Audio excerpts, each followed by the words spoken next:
Alors, je reconnais maintenant la ministre déléguée au développement économique et à la Banque de développement du Québec et députée de Richelieu.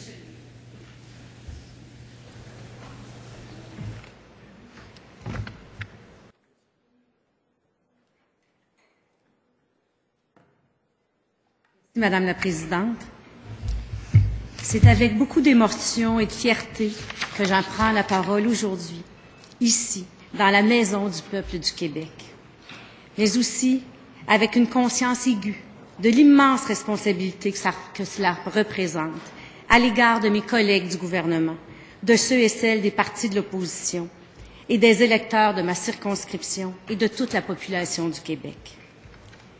Je salue avec respect et ouverture les élus, tous partis confondus, qui ont accepté cette lourde mais emballante responsabilité de servir l'État québécois.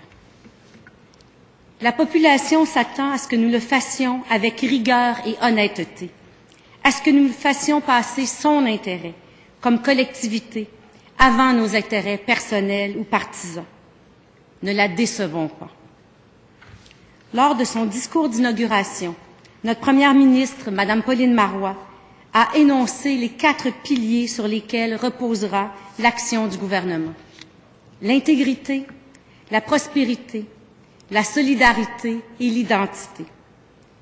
Ces piliers, qui incarnent des valeurs auxquelles je crois profondément, ont des résonances dans les mandats qui m'ont été confiés à titre de ministre délégué à la politique industrielle et à la Banque de développement économique du Québec.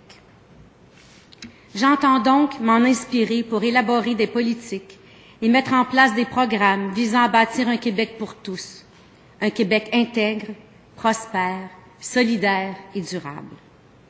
J'y reviendrai plus loin. Mais avant toute chose, je tiens à remercier publiquement les électrices et les électeurs de ma circonscription et à exprimer ma reconnaissance à la centaine de bénévoles qui ont travaillé à mon élection. Je ne les nommerai pas tous, mais j'aimerais souligner le travail assidu de certains d'entre eux.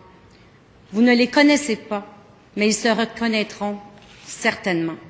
Je veux parler ici de Paulette, des deux Lise, d'André, de Paul-André, de Michel, Martin et Marcel, de Suzanne, Sylvain et Lynne, de Paul, Carole, Denis, des deux Robert et des deux Hélène, de Jean-Pierre, Andréane, Kevin, Marie-Josée, Solange, Richard, René et Léa. Ils et elles ont travaillé avec dévouement, une efficacité et une rigueur incroyables, sans compter leur temps, malgré la fatigue et les frustrations, en demeurant toujours confiants et optimistes. Un soutien indéfectible qui m'a permis de ne pas ralentir, de garder le cap et la foi en la victoire finale. Je les en remercie du fond du cœur.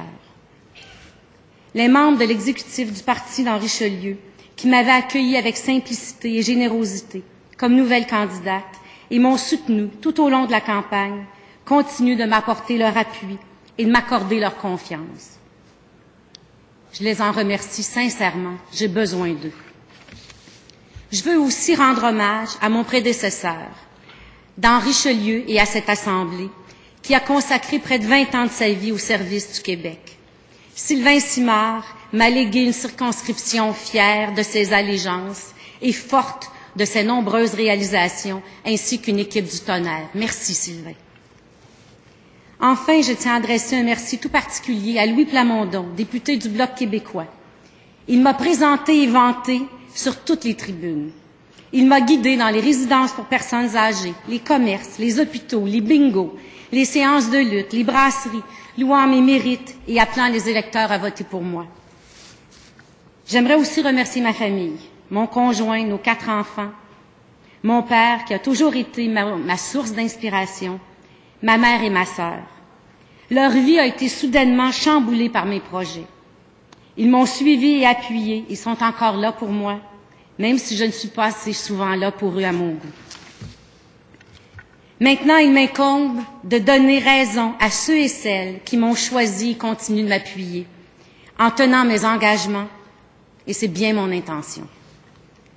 Je m'engage à être la députée de toutes et de tous, de représenter les intérêts de ma circonscription, de défendre ses projets porteurs, d'intervenir sur les enjeux auxquels elle fait face, afin d'assurer son développement économique, social et culturel, dans une perspective de développement durable.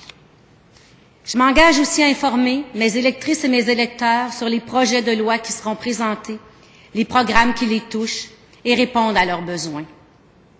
Et pas uniquement ceux concernant le développement économique, même si c'est une priorité chez nous comme ailleurs, mais aussi ceux touchant la santé, dont l'accès à un médecin de famille et des places en garderie pour chaque enfant.